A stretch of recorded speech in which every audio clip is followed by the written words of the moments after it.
Hey everyone, how's it going? Welcome to the video. I have done a 40-hour stint on Path of Exile 2's Dawn of the Hunt. So a 24-hour stream, bit of a rest, and then sort of finished it off with another 14, 15 hours, something like that. So roughly 40 hours. And I wanted to talk about kind of my experiences, the good, the bad, the ugly, all that good stuff, because it was very much a mixed bag for me. So let's get into that. Let's talk about spears first. I started with warrior. I picked up a spear pretty quickly, wanted to give it a go, and what I found was in Act 1, I was finding it fun. By Act 1 Cruel, I moved on to maces. And the reason why is not because spears are super weak or anything like that. Played right, built right, they objectively seem very strong in some cases, but I don't like the playstyle. And it's not because I don't find the comboing fun. I do find it fun. I do find the versatility of the spear fun. I just find it very involved. So there's a lot of button clicking. Um, just too much going on at the same time for me to have a prolonged play session without being super tired and my wrist starting to ache. So it wasn't for me. So the feedback that I've got for you as a player, I guess, is if you like the idea of it, give it a go. It's not weak. I know a lot of people are saying it needs a buff, etc., etc. I don't think it does necessarily. I'm not sure what it needs.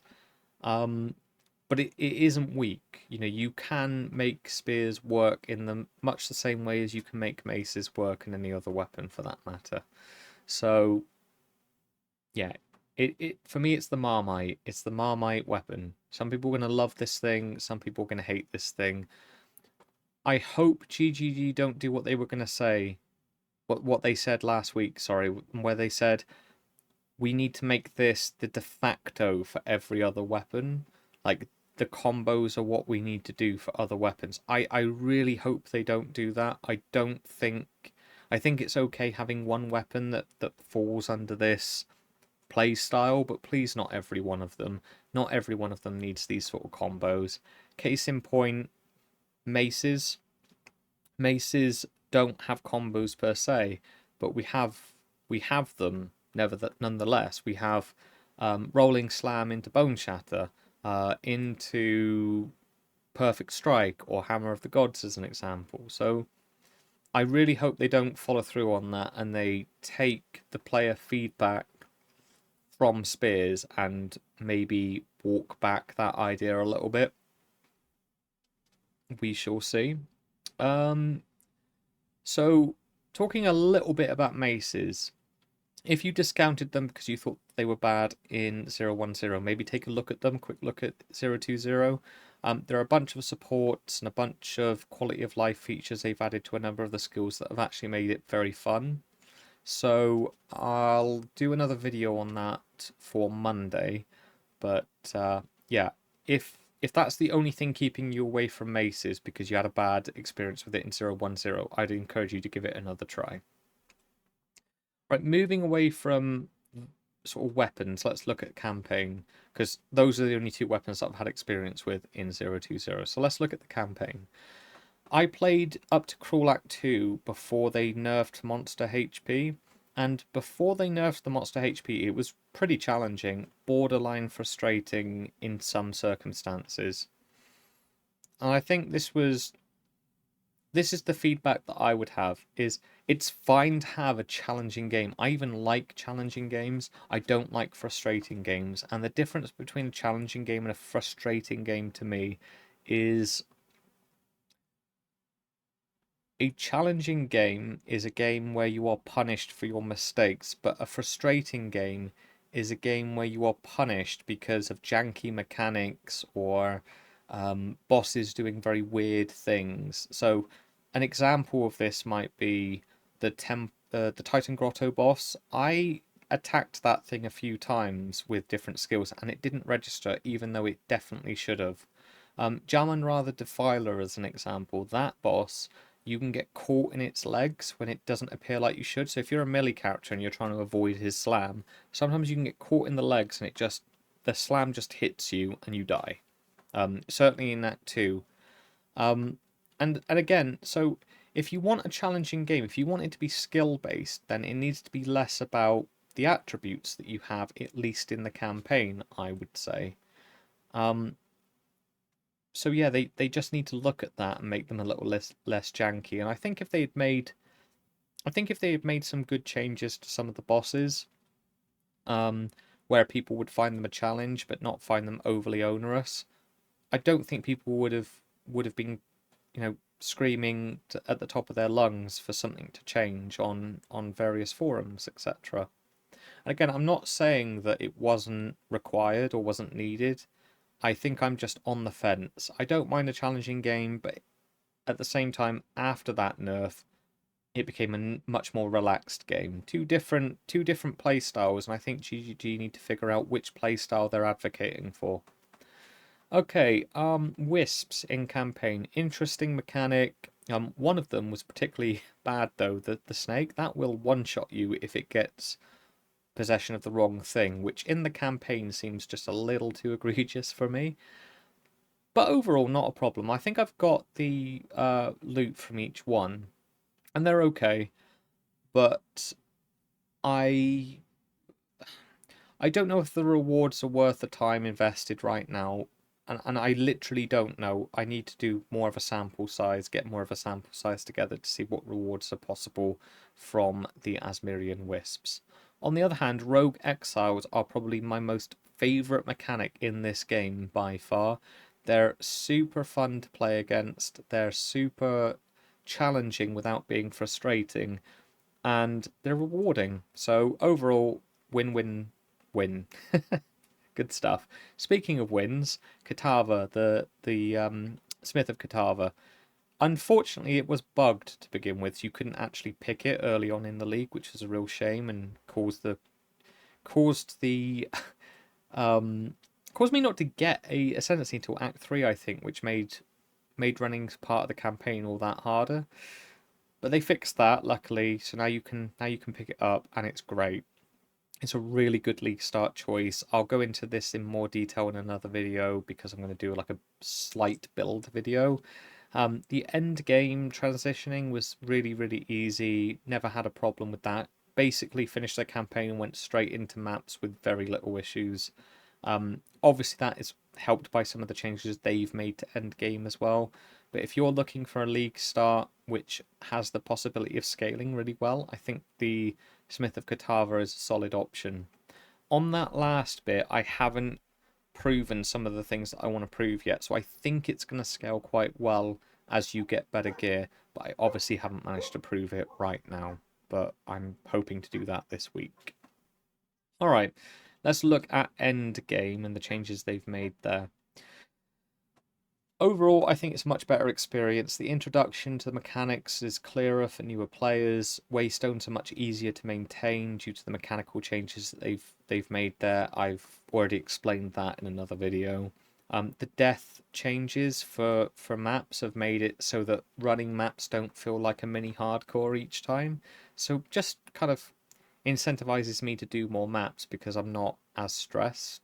As weird as that sounds, like having one death, one silly mistake kills you, does add a layer of stress and takes away a bit from the fun. But now I'm finding maps much more fun, and that doesn't mean that they've removed the risk.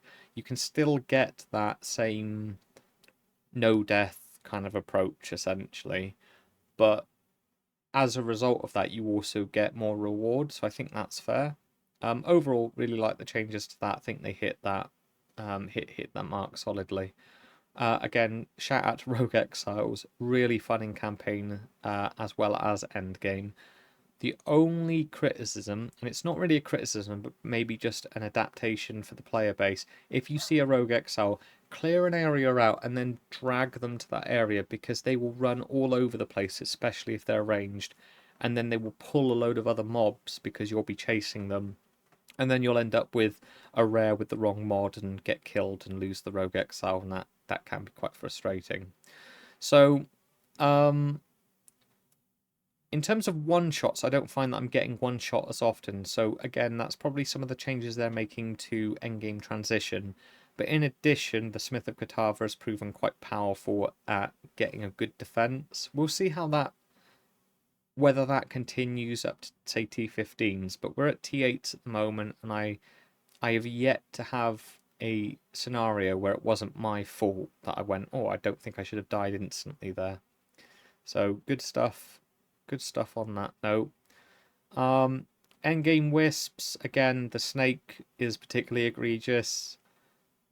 The rewards are okay, but I'm not really getting anything of note. It's too small of a sample size. We'll see how it works when I get more of them under my belt. Strong boxes, however, lots of goodies in them. I would encourage you to actually interact with strong boxes from here on. I know they weren't very good in 010, but they're very good in this patch. Rituals having an omen every time feel really good. Even if that omen isn't actually an expensive one, you get 1x from it, great. I've actually found them super useful for crafting as well for league start, so it's another reason to use them. Even if it wasn't a start of a league, getting those omens just by doing a ritual and the chance of multiple divines would be a great thing to do, because again, it helps you craft your own gear. So definitely worth interacting with rituals now. They've also made a load of changes to rituals so that they don't one-shot you or overrun you with enemies. So again, overall much better mechanic. Breaches, I can't really talk too much about breaches. I have noticed that yes, the monsters have dropped in how many are there, but I am only in T8 map, so we'll have to wait until T15 just to see how good bad that mechanic now is. Exalted orbs do seem a little easier to get, but it's just been 40 hours of playtime. We'll wait and see to make that determination, although the economy would strengthen that argument, being that we're now at 40 exalted to a divine. Speaking of the economy, as I said, inflation does seem to be kicking in much faster than last time. I think this is kind of to be expected just on account that people know what they're doing now. Lots more people getting to end game much quicker. Let's talk about a few ugly things that have happened in this league that I hope they address super soon, like as in next couple of days soon. The crashes are egregious and annoying. I really wish they had a way of testing this before it went out. The serialization problem, the object serialization problem, caused me to crash at least 10 times on League start, and then I was ending up in a queue for a while as well, which just didn't feel good as a player. Like, not only are you getting kicked in the teeth because you get a crash to desktop, but then after that you're getting kicked while you're down because you're in a queue that can take a good 3-4 minutes at times. That isn't, like, it's not bad if it happens once, but if it happens every 15 minutes or every time you teleport off to a town, yeah, that's where it starts to become problematic. And one of the few occasions where when someone said unplayable, they weren't too far wrong. But the really bad thing about crashes that is still happening are the rollbacks. So now you can get a crash where you just get disconnected rather than a crash to desktop. You join back in and you find your character that has rolled back by anywhere from a minute up to 10 minutes. I've lost really good currency from this. It's only a matter of time before someone loses a divine or a mirror. GGG needs to sort this, otherwise it's really gonna, push people away from playing the game right now, I would say. It's pretty important in an ARPG that when you pick up some loot that you actually get to keep it. So yeah, those are the things that they really need to look at, I'd say. And it is a shame that we've had, by their admission, 6 times more crashes than 010. Anyway, with that all being said, I've actually really enjoyed myself. I'm going to be playing this game a lot more. I've had a lot more fun on this league start than I have on 010, and I credit that a lot to rogue exiles to the new map mechanics and to the ascendancy, which I love, which is the Smith of Kitava. So if you've enjoyed this, please do leave a like, comment, or subscribe. If you do comment, I will guarantee to get back to you. Another video is going to come out soon, which will be looking at the Smith of Kitava and some of the options that we've got there and what I'm going to try and do with it. Hope to catch you in that video. Thank you very much. Cheers for watching. Catch you in the next one.